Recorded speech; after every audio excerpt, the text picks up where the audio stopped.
cloudy, but it looks like the sun's trying to come out anyways. And what's going on today? How about this one of a drone crash, which is not your usual, I guess, quadcopter types. This one says, unidentified drone crashes near Duhux, Amedi.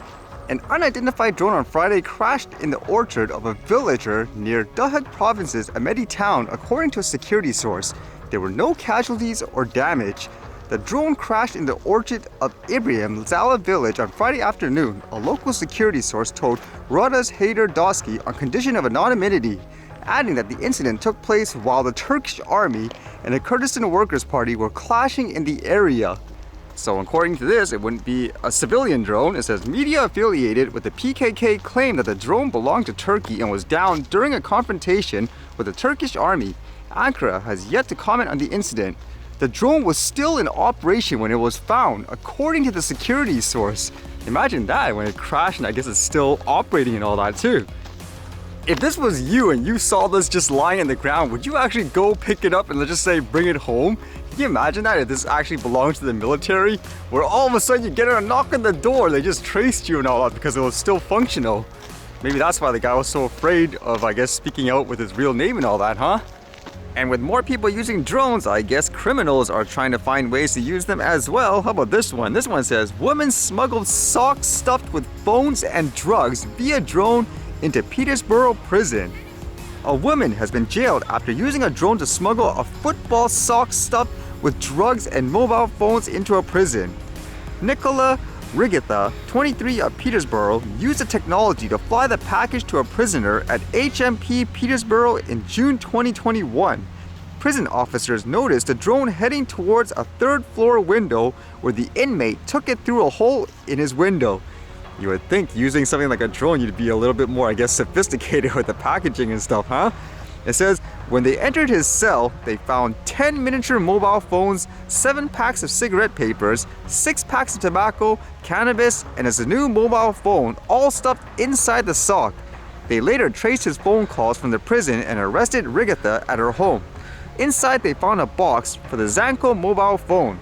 The cannabis was thought to have prison value of £5,800 and tobacco worth £3,000.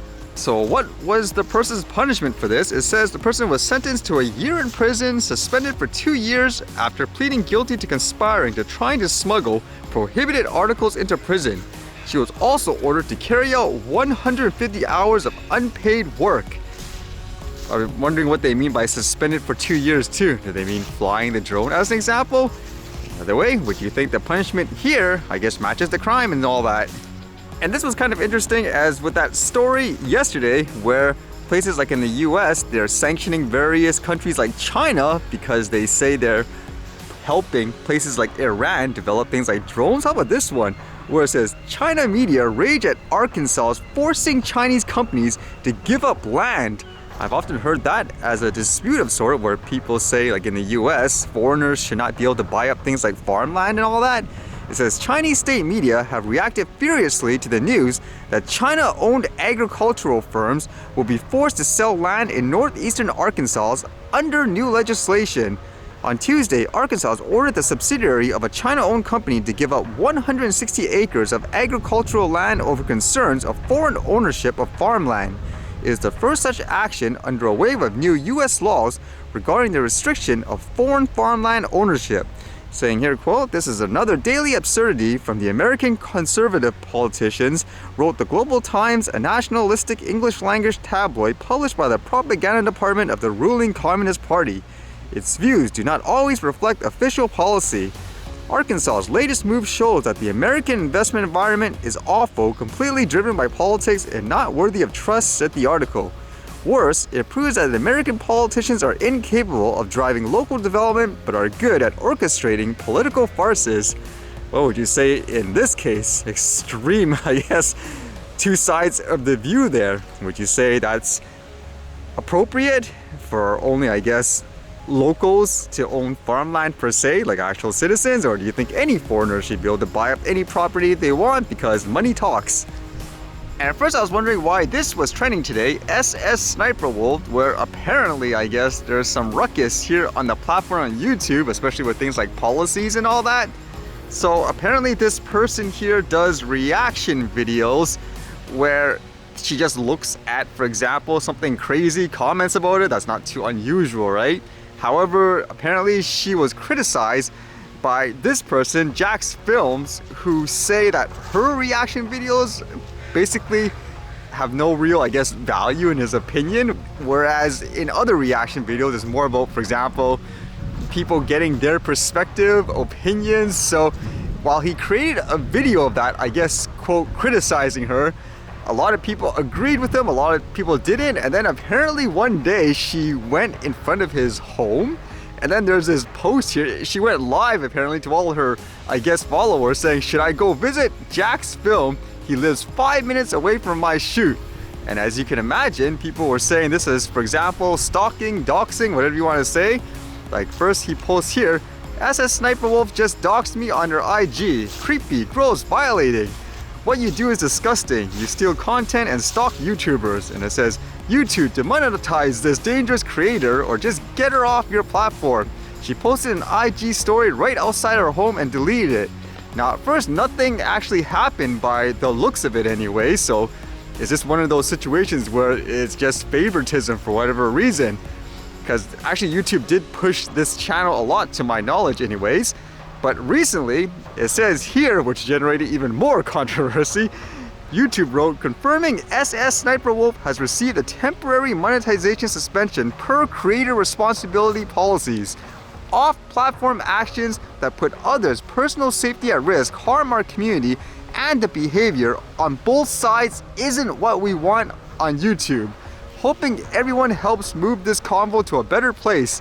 So there's the controversy there, because they say the behavior of both sides. People are saying, what do you mean both sides? One guy was basically, for example, criticizing her, and she actually goes to the person's house and all that, showing people like, hey, I'm 5 minutes away. Like, how can it be both sides in this case? So there's the dispute there. And as you can imagine, during these disputes, you would have two sides going at each other, especially with, I guess, supporters of either side. And then apparently all this mugshot stuff came out of this Sniperwolf person. I was wondering, is this like fake, for example? Because people do that, but apparently it's real. Like you can see like some posts online saying, just wanted to remind you all that Sssniperwolf does have a prior criminal history. Apparently it was for things, for example, like shoplifting or something like that. I believe this person started streaming like in places like Twitch before, doing gaming videos. Afterwards, the person, I guess, started to do TikTok react videos on YouTube. But either way, what would you think of this situation? Who do you think is right and who do you think is wrong?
Alright, see you guys later.